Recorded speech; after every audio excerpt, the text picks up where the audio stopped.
കളിക്കുമ്പോൾ തോന്നാറുണ്ട്, കൂട്ടത്തിലുള്ള ഒരു കളിക്കാരൻ വീക്കാണെങ്കിൽ അയ്യോ അത് എന്നെയും ബാധിക്കുന്നുണ്ടല്ലോ, എൻ്റെ കളിയെയും ബാധിക്കുന്നുണ്ടല്ലോ. പക്ഷെ ജീവിതത്തിൽ അങ്ങനെ തോന്നാറുണ്ടോ? കൂട്ടത്തിലുള്ള ഒരുത്തൻ, എൻ്റെ കൂട്ടത്തിൽ ജോലി ചെയ്യണ ഒരുത്തൻ, എൻ്റെ അയൽവക്കത്ത് താമസിക്കുന്ന ഒരുത്തന് ഒരു കുറവുണ്ടാകുമ്പോൾ അത് എൻ്റെയും കൂടെ കുറവാണെന്ന് നമ്മൾ ചിന്തിക്കാറുണ്ടോ? വചനം പറയുന്നു, ആര് ബലഹീനനാകുമ്പോഴാണ് ഞാൻ ബലഹീനനാകാതിരിക്കുന്നത്, ആര് തെറ്റു ചെയ്യുമ്പോഴാണ് എൻ്റെ ഹൃദയം കത്തി എരിയാത്തത്. അവൻ്റെ കുറവുകൾ, അവൻ്റെ ബലഹീനതകൾ എന്നെയും കൂടി നൊമ്പരപ്പെടുത്തുമ്പോഴാണ് നമ്മൾ സമൂഹ ജീവിയായിട്ട് മാറുന്നത്.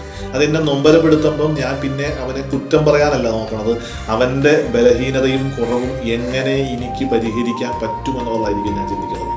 അപ്പം മറ്റുള്ളവരുടെ കുറവുകൾ അത് എൻ്റെയും കൂടി കുറവാണ്, അത് എനിക്കും കൂടി മോശമാവുകയാണ് എന്നുള്ള ഒരു തിരിച്ചറിവ് നമുക്കുണ്ടാവണം. അല്ലെങ്കിൽ അവൻ അതില്ലെങ്കിൽ എന്താ, എനിക്കെന്താ പ്രശ്നം എന്ന് ചിന്തിച്ച് മുമ്പോട്ട് പോകേണ്ടവനല്ല ഒരു ക്രിസ്ത്യാനി. ഈശോ നമ്മളെ അനുഗ്രഹിക്കട്ടെ.